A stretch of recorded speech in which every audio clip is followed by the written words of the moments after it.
Steve, there's been a lot of talk post-game about the maturity in JK's game that was shown tonight. One of the things Steve said is, you've kind of taken him aside in camp and had some conversation. I'm just curious what you're seeing out of that dynamic and what you are trying to do to maybe grow his game.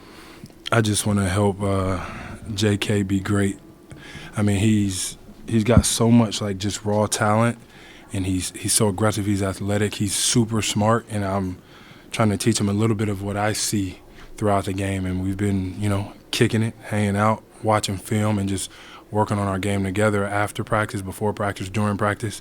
I know how great he wants to be and how great he can be. So it's now my job to help him fulfill that. What did you see tonight? Making all the right plays, shooting the ball whenever you're open, attacking, passing the ball, guarding first and foremost. He's got it. He's got that thing that everybody else has. What you need me to do, I'll do it if it's going to help us win. Jimmy, to that point, why is it clicking the way that it's clicking for you here right now? For me? Yep. Because the game's easy. Everybody pays attention to Steph. I got the easy job. And when you don't pass the ball to him, you pass it to the open man. You attack, you guard, and you play basketball the right way. Limit your turnovers. I got called for a travel today, as Buddy will tell you. I still don't think that I traveled, but limit those turnovers, and we have a really good chance to win. Following up on Anthony's question about JK, when he plays like that, how does it change the ceiling for you guys as a team? He will play like that because he has every single individual on this roster in this corner telling them to be aggressive, be who you are, and we'll kind of like fall in line behind you and make sure that you have any and every opportunity to be great. Don't shy away from anything. You speak up. You're one of us. If we can talk to you any type of way, then you can reciprocate that and talk to us. But what does that do for the team? How much better can you be if he plays? Only time will tell, but if he keep playing the way he's playing, being aggressive, shooting the ball at a clip like he did right there, he had 6. See, this is what I'm talking about. 6 assists is wild. Wow. Yeah. I think we're going to be really good if he can pull off 17, 9, and 6. Make it free throws, he have 18, 9, and 6. Jimmy, you mentioned how everyone is so fearful of Steph, the gravity that it brings to the court. What is him being a screener like he was in a handful of times for JK? What does that unlock? Everything. You always have to be aware of where Steph is on the floor anyways. Whether he's a screener, off the ball, on the ball, 2 people are going to be guarding him at some point, maybe even 3 at some point in time in any possession. So you just, if he's screening for you, you just got to make the right read. You pass it when you're not open, give it to him, or go and score.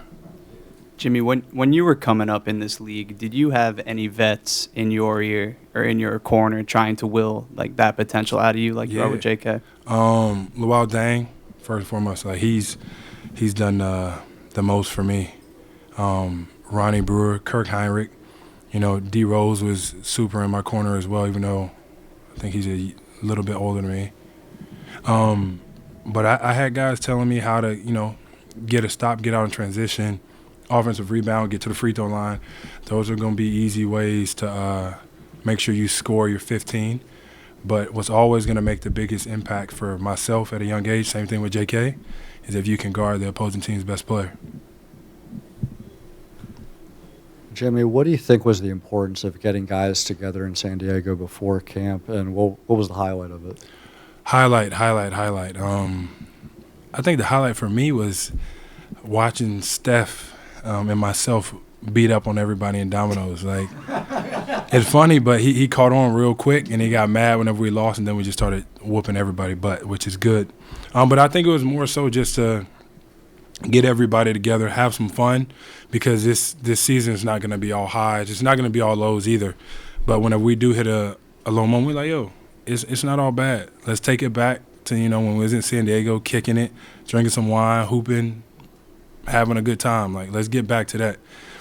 So when somebody's having a down day, that's always going to be, let's get back to that when there was no stress, no cares, we was around each other having fun. That's what it's going to be like whenever it's good, whenever it's bad, or somewhere in the middle. Just this is not my question, but just for your information, Draymond said that he beats you in dominoes. Who? Draymond said that. He has beaten me in Oh. dominoes. Yes. Yes, Okay. yes. Steph misses shots. That don't mean he's not the greatest shooter ever. Like, come on now, don't do that. I was asking about JK and sort of, obviously his contract stuff was pretty loud all summer. He wasn't the thing in San Diego.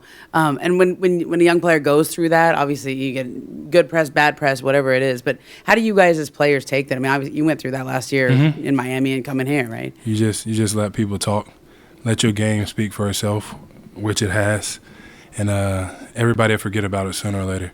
You weren't in the wrong. You were doing what was best for you. We're not mad at that. I've been in that before, along with countless other people probably on this roster and around the league. It's behind everybody now. So now he's part of that. I got one goal in mind, and that's to win a championship.